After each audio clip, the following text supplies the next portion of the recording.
everyone. Welcome to a new edition of our Si Se Puede webinar series. The focus of today's webinar will be culturally responsive family engagement presented by our friend, Dr. Khanh Nguyen, whom I will introducing very shortly. My name is Valeria Praga Rodriguez. I'm on the COCABE board, and I also work in Denver Public Schools as an instructional coordinator. And I'm super excited to have you all here. Thank you for coming after a long day of work. We're really excited to have Dr. Lei with us, sharing her expertise. Before we start, I wanted to thank everyone who joined us for the COCABE conference a couple of weeks ago. Thank you for making the conference such a great success. It was wonderful to see so many colleagues and see teachers and leaders interacting with each other, even if we couldn't do it in person as we usually do and love. And this is a reminder, if you attended the conference and you would like to watch more sessions, you still have access to the Whova app. So please feel free to continue to visit it until the end of May and watch any sessions that you missed on the live conference. For today, we have the webinar for the next hour presented by our wonderful Dr. Lei. After the 1 hour webinar, we are going to have a late cafe, which is a follow-up from the webinar where we're going to have opportunities to interact with each other and go deeper with the content that will be presented. So the first hour of the webinar will be mostly our facilitator presenting the content. And then in the next hour, we're going to have more time for interaction and building community. As usual, our webinar will be recorded and we will be sharing on our website on cocabe.org in a couple of weeks from now. Following the webinar, we're going to have a short intermission for 15 minutes. And those of you who choose to return for the cafe, we're going to have the first 30 minutes as Q&A with the presenter. So that's going to be wonderful to be able to ask some questions and look deeper into some of the resources that she will be sharing with us today. So consider joining us for the Q&A, even if you don't want to stay for the whole cafe. Those of you who chose to stay for the whole workshop, when you register, you probably saw that you have an option to get a certificate of participation of attendance that is valid towards your license renewal with CDE. So as you know, you need to show proof of 90 hours of professional development when you renew your license every 5 years. You can use our COCABE certificates to add hours to your license renewal. If you haven't registered for the workshop and you want to, please use the link that we're putting right now in the chat and you can still register and stay for the workshop. And if you stay for the webinar, the workshop, and do a final reflection that is very simple, then we will be sending you an email with your certificate of attendance. We have a note catcher that will also be shared in the chat so that you can follow along with the presentation and access some of the resources that will be introduced by Dr. Lei. So feel free to open that, keep it on a new tab. If you want to use it during the webinar, feel free to do that. If not, just save it so you can have some reflecting questions and links to some articles and resources that our presenter will be sharing very soon. We're going to be using the chat. I will be monitoring and I speak English and Spanish. Así que pueden poner preguntas in either language and I'll be happy to answer the ones that I do know. And if not, we'll save some for the Q&A later on. So I met Dr. Khanh as a student. She was one of my instructors during my master's, when I was getting my master's degree. And I absolutely loved her course. She's wonderful in teaching, and I was very pregnant at the time, and she was very, very understanding and loving. So I invited her today to help us, and I'm very excited. So let me tell you a little bit about her. Dr. Khanh Nguyen earned her PhD in multicultural and bilingual education from the University of Colorado at Boulder. Her responsibilities include developing and providing professional development for teachers of culturally and linguistically diverse students across the nation. She also advises school administrators and teachers on appropriate academic instruction for students and social exchanges for families of diverse backgrounds. Additionally, she conducts research for best learning practices to promote biliteracy. She worked for Literacy Squared from 2013 to 2019 and is currently an assistant professor at Regis University. Dr. Khanh, thank you so much for being here with us. And you have the floor for the next 50 to 55 minutes. Thank you and welcome all you guys for spending your Thursday with me. I'm sure you have many other things you could be doing. So I appreciate that you're spending this time with me. And I just want to thank Kaveh for giving me this opportunity and just giving me a little distraction from all the craziness that has been going on in our world in the last 2 weeks. And it's nice to feel nervous about a presentation and not feel other things that I've been feeling these last 2 weeks. So thank you for making me nervous, Kaveh. So I am here to talk about culturally responsible family engagement, one of a topic that I didn't even know exists in education, but come to love so deeply. Okay, let's see if I can make this work. Okay, so I'm going to give you 3 perspectives of family engagement: an academic perspective, an immigrant perspective, and a mom perspective. So I'm going to start with the academic perspective. I got my PhD, like Valeria said, at the University of Colorado Boulder, with some influences from the Warner Center and Literacy Squared. This is my professional family. This is a family I started through my master's, my PhD, and it just eventually started working at the Warner Center. And so these are the people that I love, the people that has actually molded me to who I am today for a lot of respects. But with a family, we're not all perfect. So how I got involved with family engagement was 2007. I was a doctoral student, and I had the choice between teaching the Foundation to Bilingual Education or the parent involvement. That was what it was called, and I think it's still called that, parent involvement course. And in my head, I wanted to teach the Foundation to Bilingual Education course. So when I went to the office of this person, I'm not going to reveal this person, and this person asked me, "Khanh, well, what do you want to teach?" And I go, "Is it okay if I teach the Foundation to Bilingual class?" And the person goes, "Yeah." And then goes, "No, you can't." And I go, "Oh, why not?" "Well, you're not bilingual." And then I go, "Well, I know Vietnamese and I know English. So what is your definition of bilingual?" And this person goes, "Well, Spanish and English, that's be what most of the students will be. And I think it'll be a better fit if somebody else teaches it." And so that's how I got the parent involvement course. So in a way, how it worked out was not the best, but I come to love and learned a lot about family engagement. So that's when I started calling myself the wrong bilingual at the Bueno Center. And everybody in Lit Squared really hated it when I do that. And they're like, "Khanh, stop doing that. You're not the wrong bilingual, but you're a different bilingual." But I think it was just my ways of putting a defense mechanism up, because it hurted less when I call myself the wrong bilingual than somebody else calling me the wrong bilingual. So that worked out great. So from 2007, like Ms. Valeria said, to 2019, I taught the parent involvement course every semester. And some summers, I taught it twice. So I would teach three weeks of it in June and then 3 weeks of it in July. And so when Valeria said that she took my course, it took me a long time to place her because it all melded together.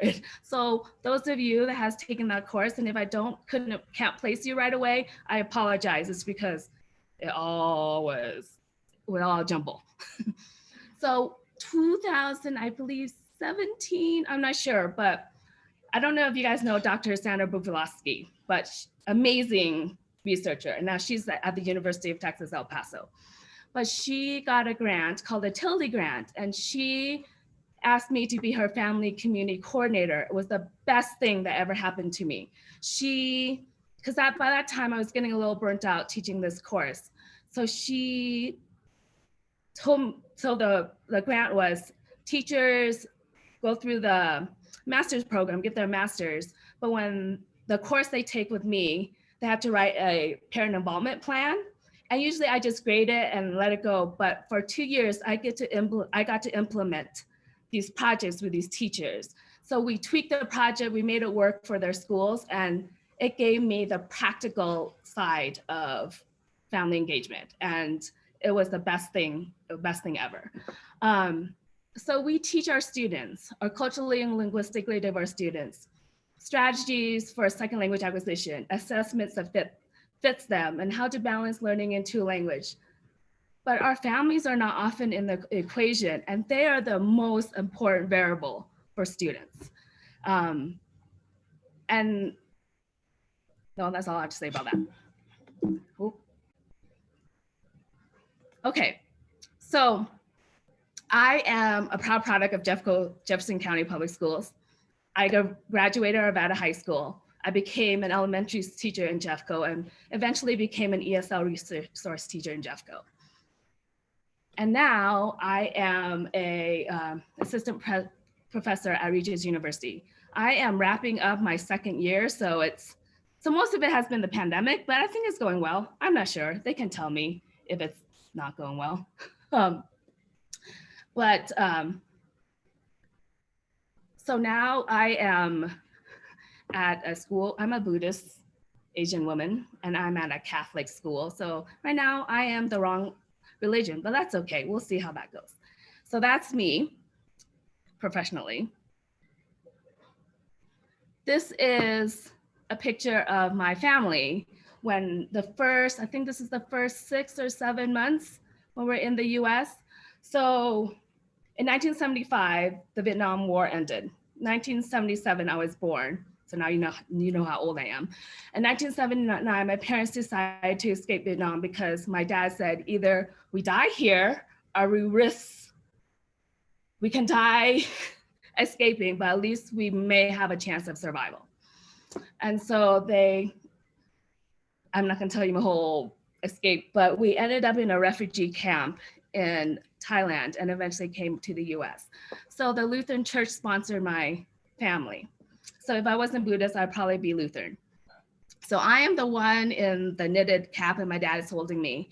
My mom is holding my brother. This is my brother. This is the good timing he had.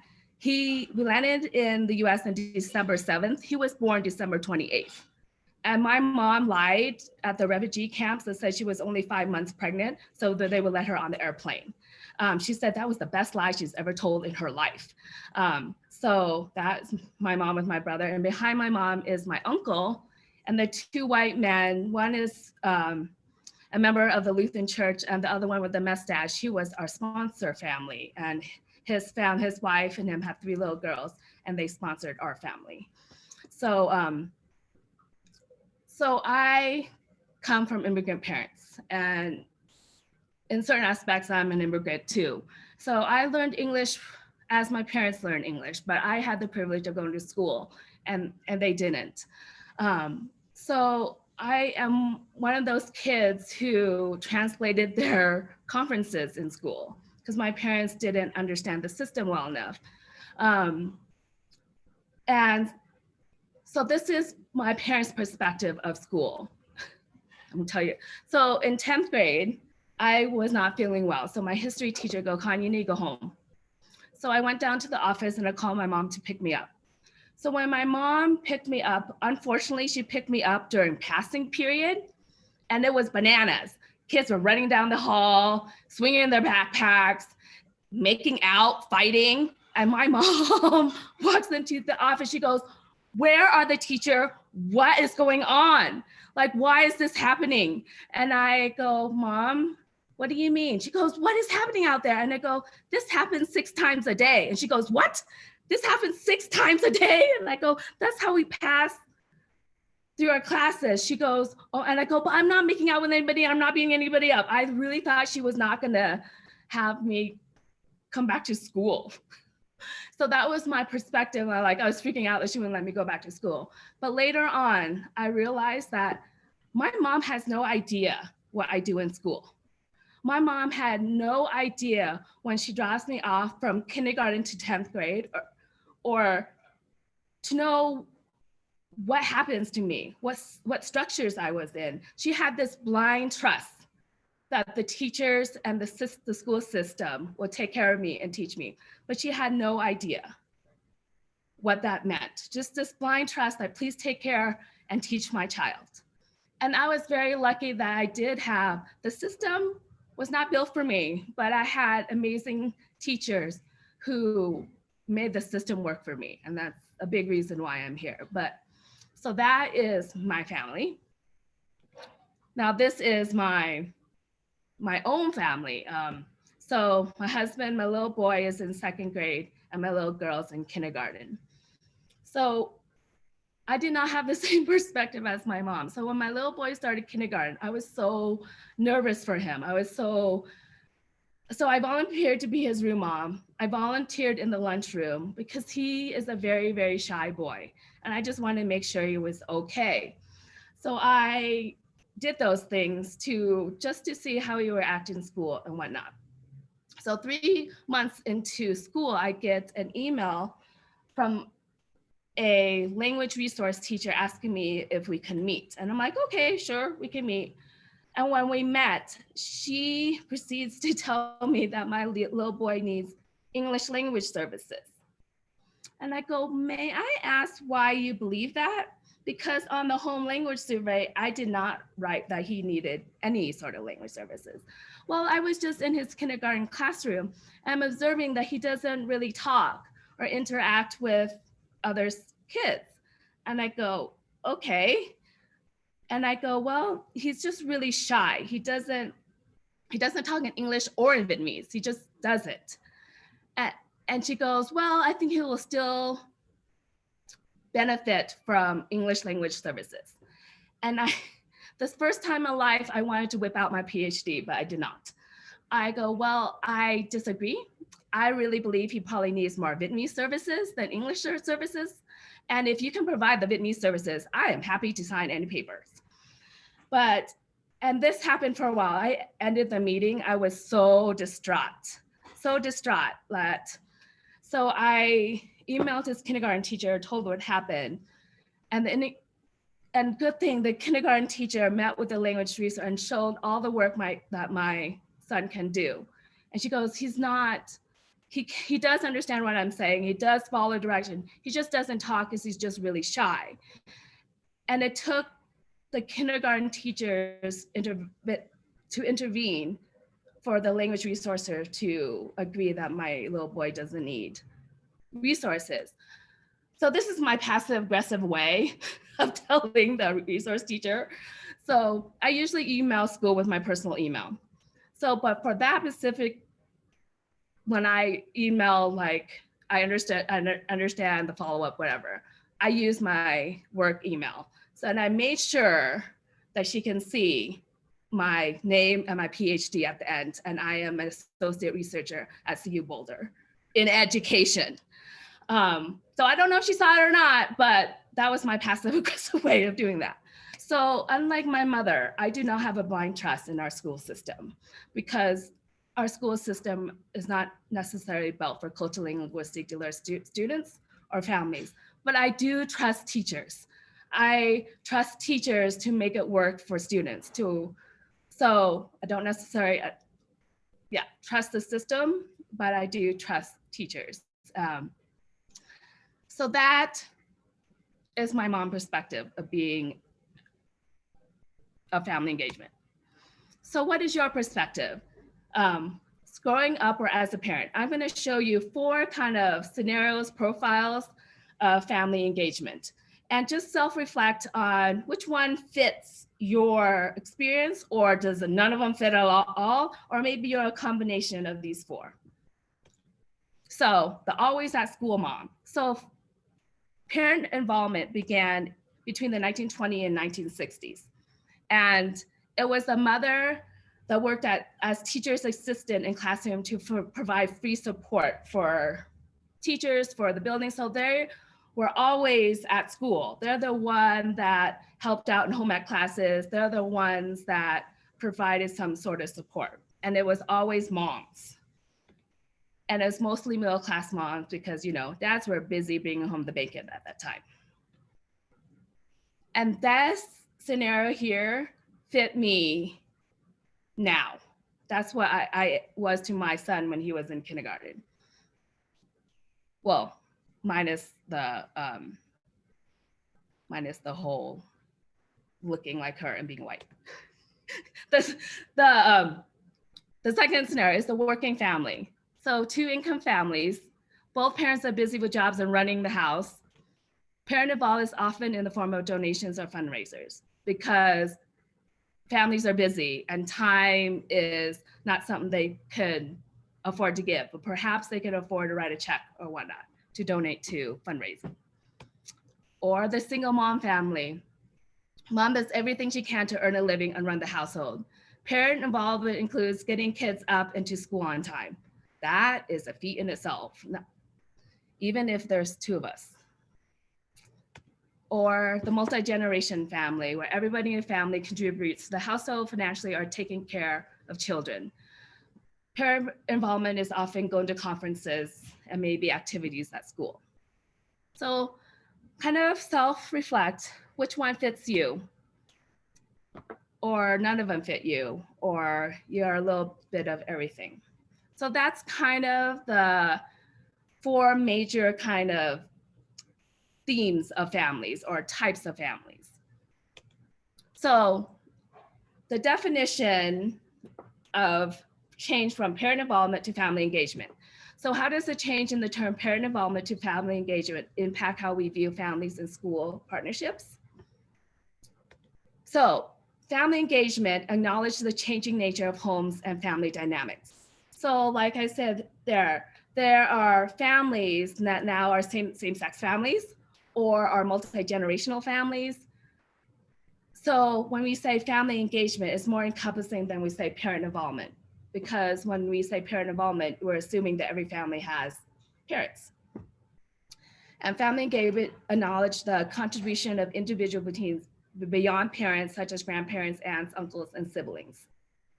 This is so important for our culturally linguistically diverse families who are a lot of time have generational communities in their families. And it's often maybe not the parents that get the kids ready for school, but it's the grandparents. And the auntie is the one that picks them up after school. So they are contributing to the child's life and well-being, and they should get some sort of credit for that and know that that is just as important. Okay, so beyond parents. So 1 in 5 American households are multi-generational, and 2.7 million grandparents are raising grandchildren. So our families are looking very diverse in many ways. Okay, so families in the US. So between 2010 and 2020, 2 or more races increase. People who identify themselves as 2 or more races increased by 36%. Asian American increased by 32%. Hispanic Latino increased by 23%, but has the largest numeric gain during 2010 to 2020, 11 million. Black African American population increased by 10%. American Indian Native Alaskan increased by 8%. The white population increased by 1%. So let all that sink in. So this is why we need to change how we think about family engagement, because our families are changing, people are changing in the US. So in the 1920s to 1960 or so, parent involvement. And then as our families become more diverse, the research changed to family engagement. But now that our families are diverse ethnically and culturally, we need to think about it as a culturally responsive family engagement. Okay, when parent involvement and family engagement often is a one-way model. So it's often the model of what can families do for schools? How much time can you volunteer at school? How much money can you donate in a fundraiser for the school? So what family has time and money to be able to put those resources in school? Usually those families are the one that knows the system, knows the language, and have the time. So families like that are also often seen as major resources for schools. and they're seen as valuable resources for school. But other families are just as valuable, but often don't get the same recognition. So a quick kind of cultural stories. Actually, not quick. I'm going to tell you a lot of stories in the next 40 minutes or so, but my kids came home from school and there was a readathon and they were asking for pledges like, how much would you pledge for me to read a book, or, you know, so they asked their grandparents. And this is what their grandparents says, like, why am I paying you to read? Like, you should just be reading. You should just be happy to have the privilege to read. Like, why am I paying you to read? And then they're like, well, we're raising money for schools. And the grandparents go, have you seen the school you're going to? Everybody has their own desk, have their own chair. Like, why does the school need more money? That's their perspective. They didn't understand why we're paying. So they did not sponsor my kids because they thought that was ridiculous that they had to pay for my children to read. Okay, fast forwarded 3 months later, and they had a run-a-thon. Same concept, but now they're running. And again, grandparents like, what? Running? You should just be running just because you have legs. Why am I paying you to run? So from then on, I just wrote a one-time donation check and put it in my kid's envelope and let that go. I'm like, yeah, we're not going to ask grandparents because there's a cultural divide that I can't explain why. I can't explain why. So, and I wrote that check. I was telling my husband, like, should we even? Because, you know, it makes sense what grandparents are saying. Like, why are we giving our children rewards for reading and running? Extrinsic rewards. And he goes, yeah, but do you want to be seen as a parent that is resourceful and valuable to the school? Or do you want to be seen as a parent who don't care? And so that's why I wrote the check to donate to the school, because I am in a point in my life where I can do that, which I'm with my husband. I pinch ourselves all the time because our backgrounds, his background, very similar to mine, but he came when he was 8. We pinch ourselves every day. I'm like, we didn't even know to dream this big, to have the life we have now, because we didn't know it even existed. Just to be able to, like, okay, we can write a check. So we don't have to explain to grandparents why they need to pay you to read. So this article, Ms. Valera put it into the resources, one of my favorite articles in the family engagement course. And so Lightfoot, she did a study and looked at how staff and teachers in school talk about families. And so families who are overflowing containers are often the ones that were able to volunteer their time, able to tutor students, able to go to the field trips and chaperone. That word is very weird. Chaperone. I think I'm saying that right. You got it. Okay. Or give talks to classrooms. So they're seen as overflowing containers. They're seen as, oh, you're so valuable to our school. Whereas our low income, linguistic and ethnically diverse families are viewed as risks. They're seen as empty vessels. They're seen as, oh, they're more of a liability than a resource to our school. Because people at school would say this about families who don't quite fit that mold. Don't expect these students to have access to magazine, reference materials, or other resources at home.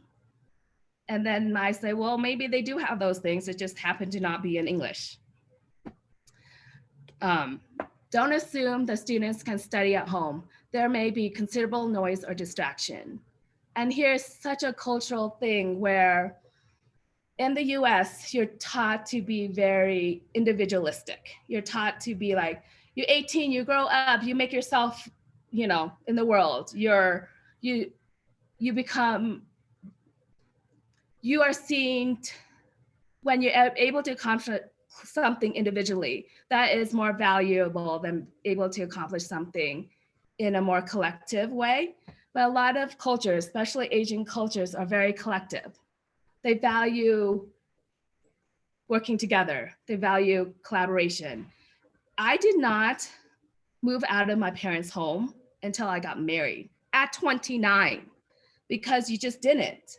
You are part of the family. You, just because you turn a certain age doesn't mean that you just leave. And I remember at the time, in my late 20s, and I would tell people I lived at home, and their image was like, oh, I was freeloading off my parents. I'm like, well, that is a very middle-class white person way to think of that. I lived at home, but I was also teaching. I contributed to my help with my parents in any way I could. And like I said at the beginning, I had the privilege of learning English in school. So by the time I was mid-20, 29, my parents depended on me for language things. They had, like they always did. I translated my conferences when I was in 2nd, 3rd grade. So there's a mutual kind of collectiveness to that idea of families. And it doesn't mean that if there's more than 2 parents in a home, it doesn't mean that it is distracting or noisy. So what's the benefit of having multiple generation in your home? Okay. Oh, did I skip one? Oh no. So words matter. So if we call our cultural linguistic diverse family as they can't do this, they don't know this, they don't understand, and see them as lacking, then families don't get the credit that they deserve. Like I said, if a single mom is able to get her kids to school every day on time, ready to learn, why doesn't she get the same credit as somebody who could write a $100 check? A parent who is learning English along with their children is trying their best to kind of learn the system as they go. Why isn't that seen as just as great as somebody who can go in and read a story to a classroom? So my mom and I learned English together. So I remember bringing home my spelling words and whatnot from school, books from school, and we would read together, and she would open up her Vietnamese English dictionary and go through it and learn with me. And that's how kind of we both learned English. And she couldn't help me with my homework, but she did the homework with me. And that's just as valuable, I feel. But she wouldn't get credit for that because she's not valuable to the school. So when I was teaching 1st grade, I had this little boy. Oh my gosh,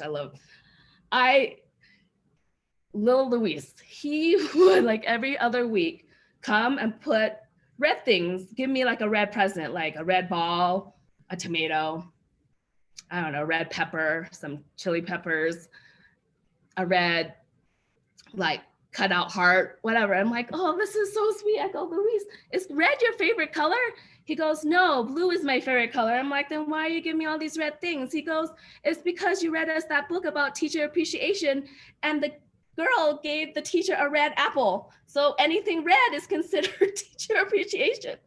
And I didn't have the heart to tell him that it was the apple that's a symbolic of appreciation. But so I imagine him, he's probably in his late 20s now, that he's giving people red presents as appreciation.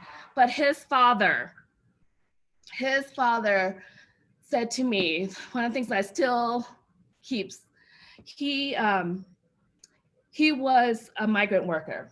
And I told him, like, for a while in my childhood, I hung out with a lot of migrant kids because I grew up for a little part of my life in rural Washington State, where there was apple orchards and peach orchards.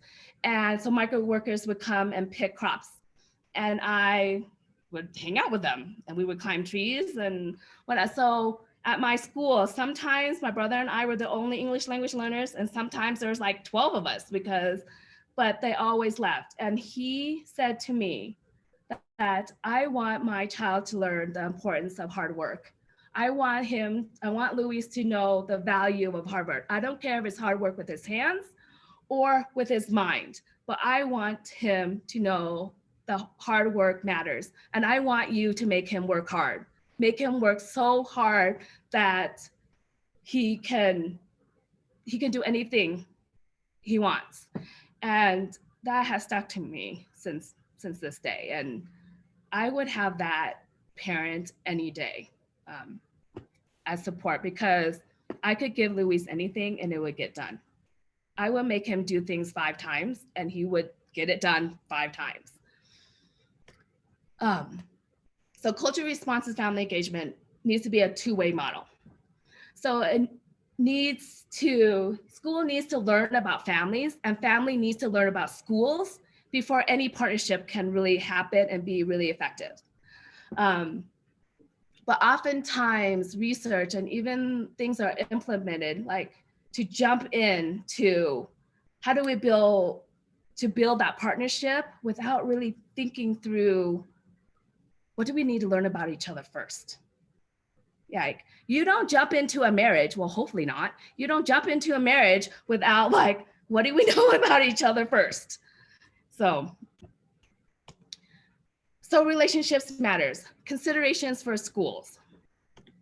So when school staff view and treat family community members as assets to the process of educating students, as opposed to liabilities, positive relationships can develop.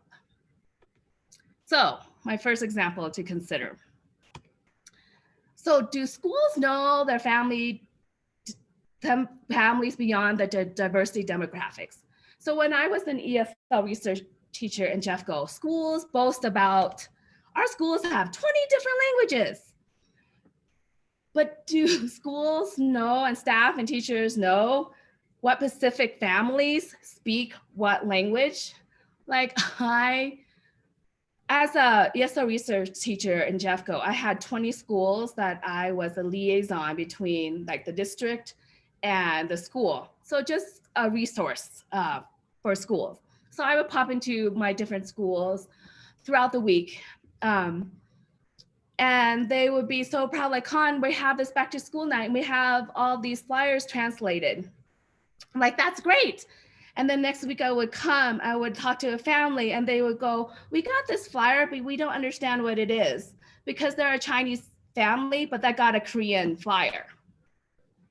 So do schools know, like, it's great that you can get things translated, but are you making sure you're matching the flyer with the right family? Because it is not helpful when they get the wrong flyer. And another story. One of my schools, for like my second year, so I've been in the school for 2 years or so. I walk in to sign in at the front office, and the front office lady, oh, it's so great that you're here. There's a parent that needs some language support and I don't know how to help. Could you help? I'm like, oh, great, I can help. And I go, she speaks Vietnamese, or she speaks Vietnamese. I'm like, she goes, yes.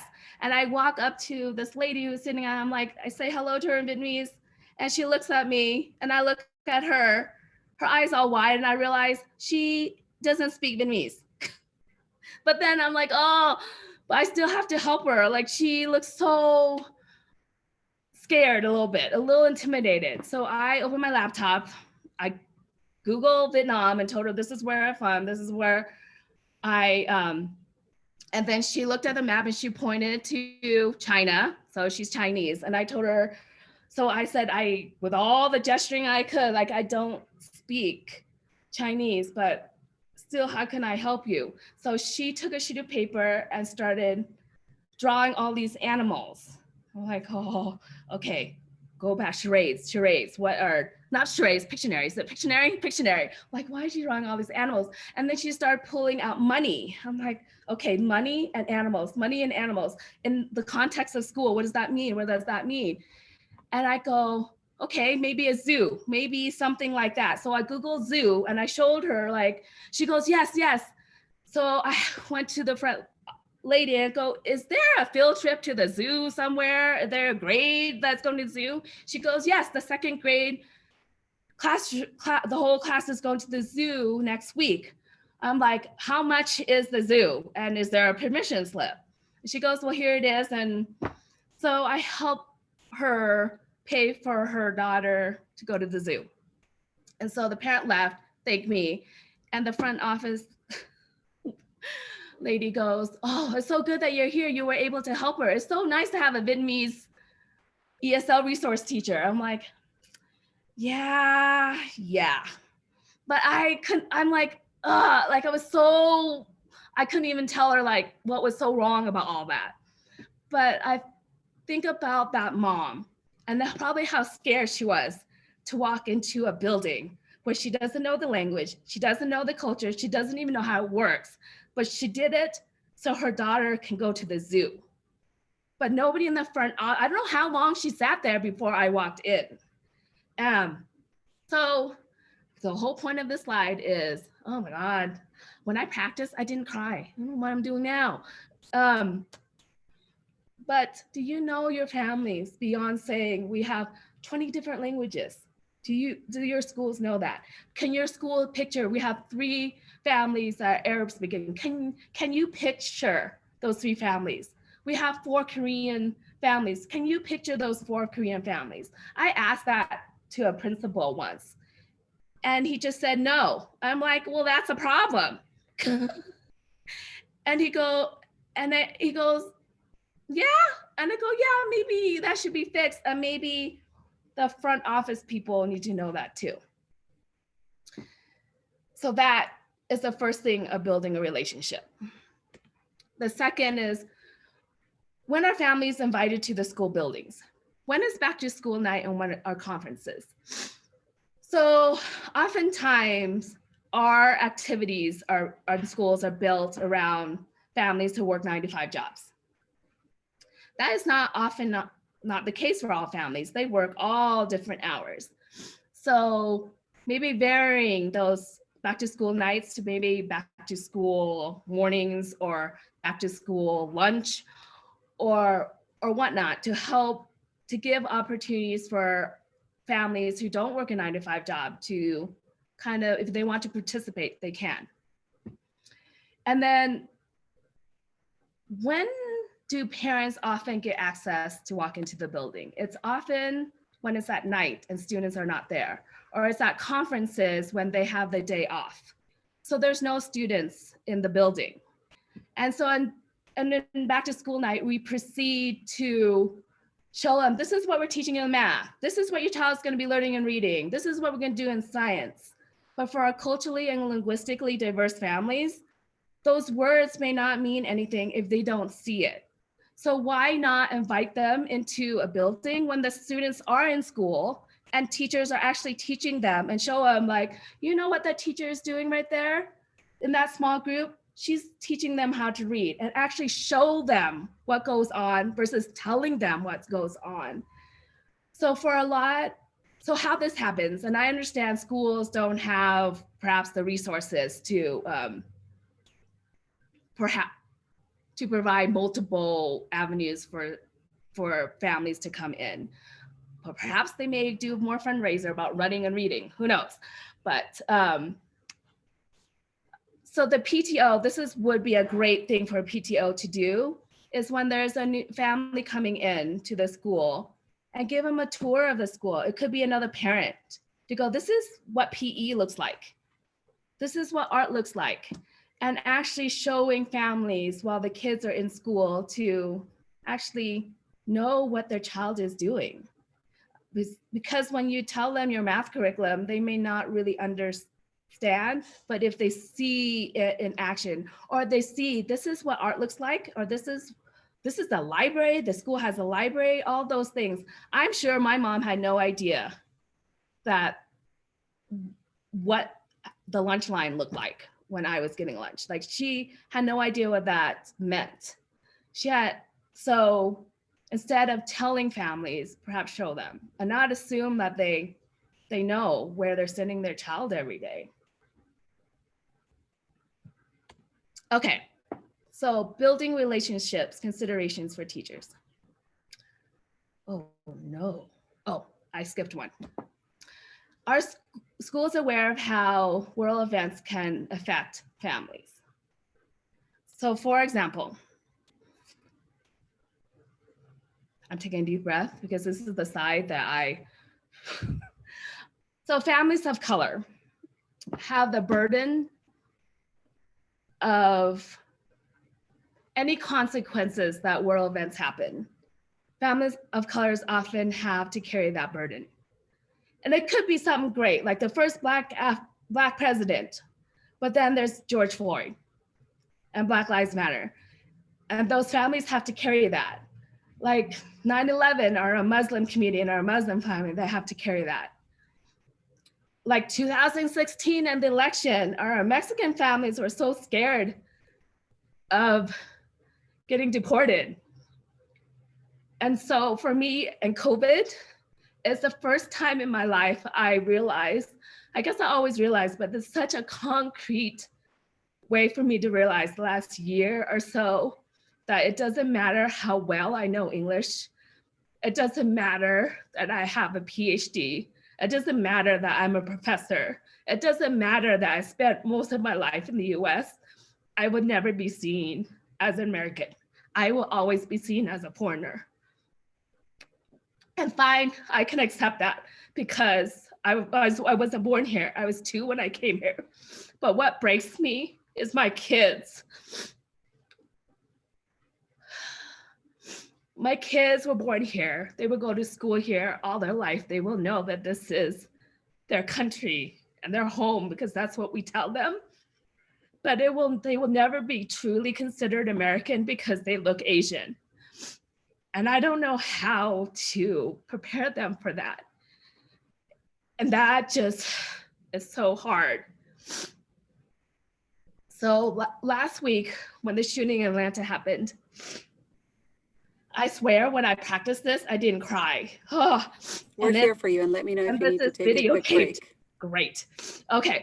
But last week when Atlanta happened, I got a lot of emails from people asking me if I was okay, and which I really appreciate and I love.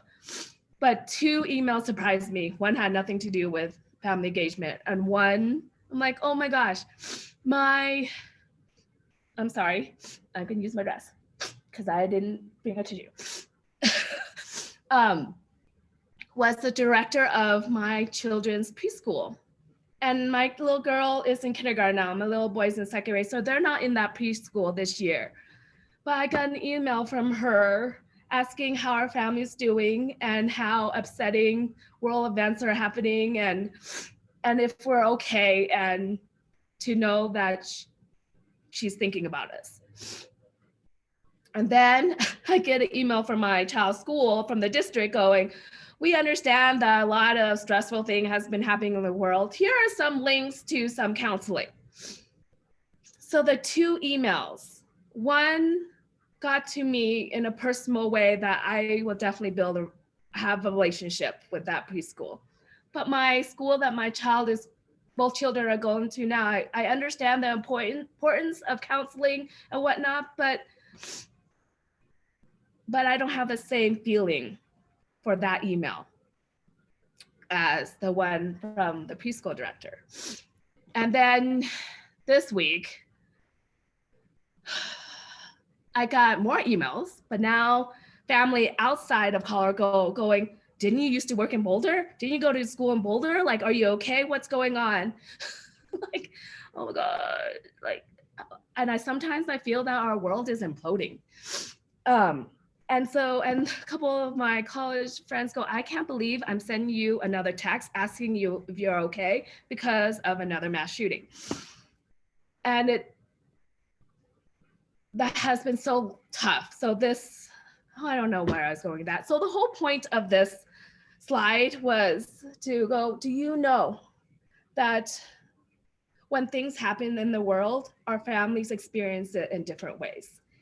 And how, as a school, are you aware of that and to reach out to families?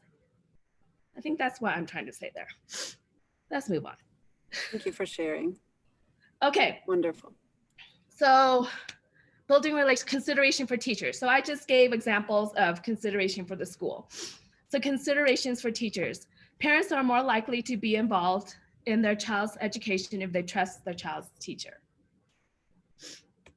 So Project Recordo is a project from the Tilde grant, from Ms. Michelle Lopez's classroom. And we presented on this at the CABE conference. And so I'm just gonna really quickly tell you what the project is, but not really go into depth because there's a whole other resource for that.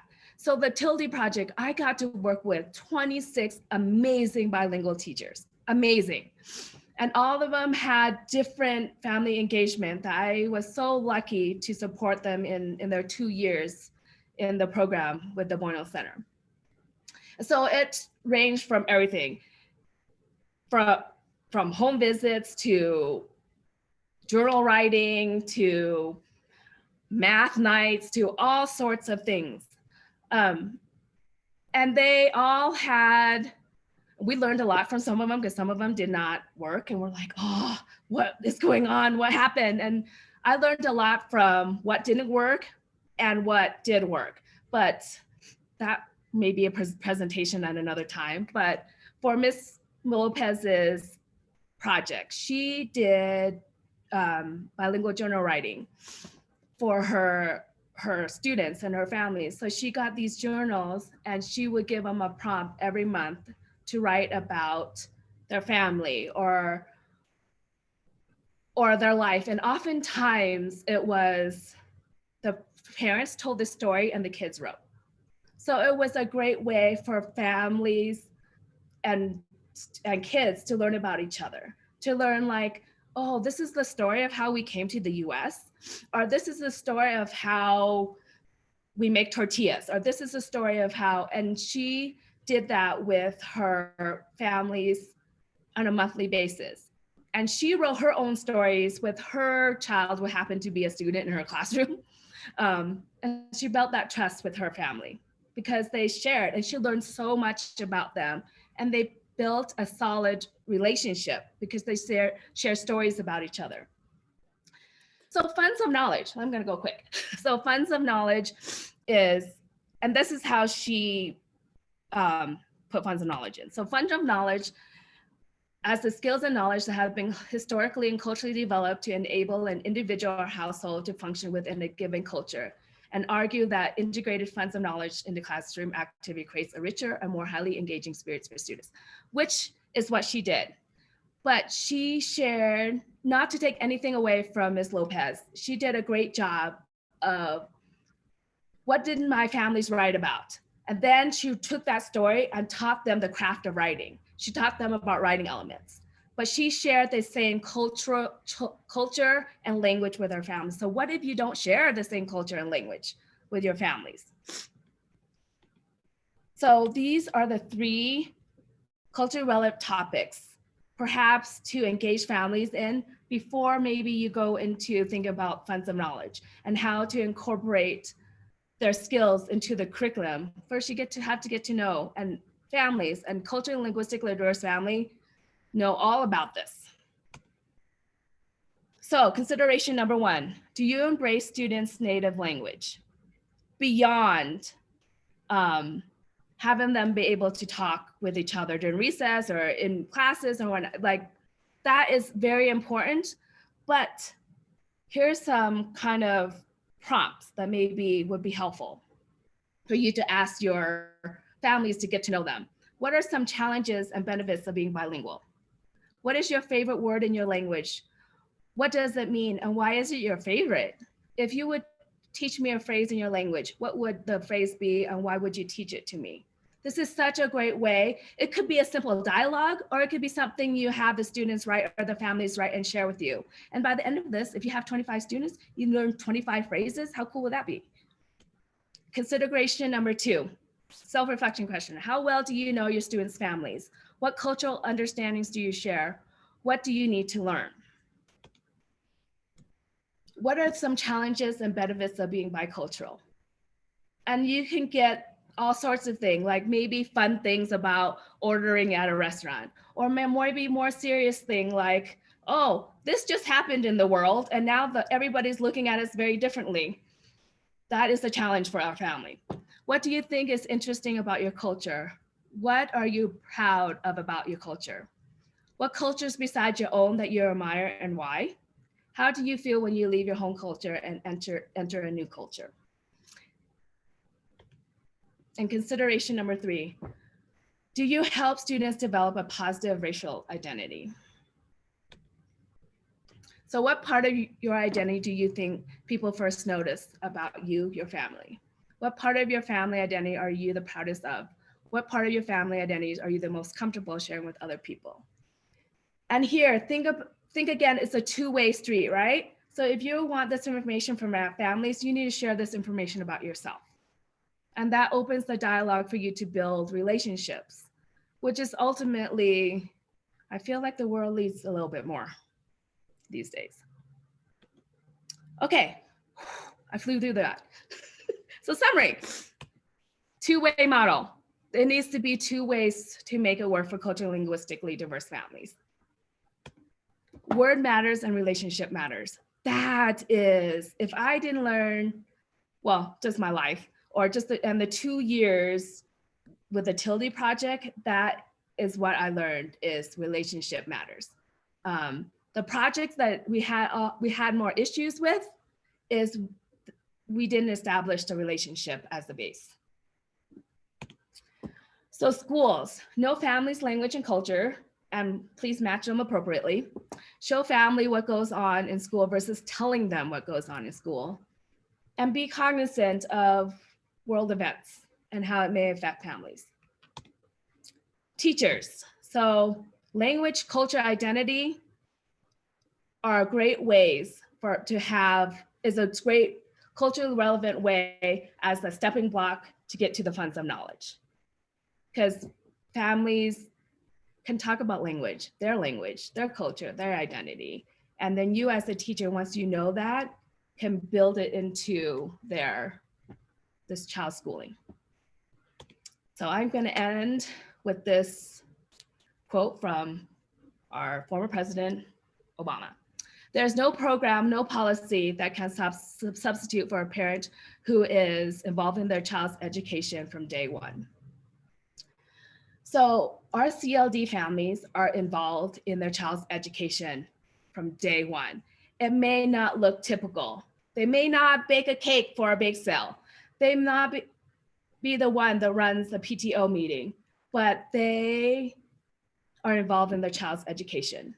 My parents would not be considered very involved or engaged in my education, but I would not be here giving this webinar if it wasn't for them. So I'm gonna leave with that. I'm done. Thank you so much, not only for sharing your knowledge, but also your personal experiences as a teacher and as a parent. We really appreciate it. You got a lot of support.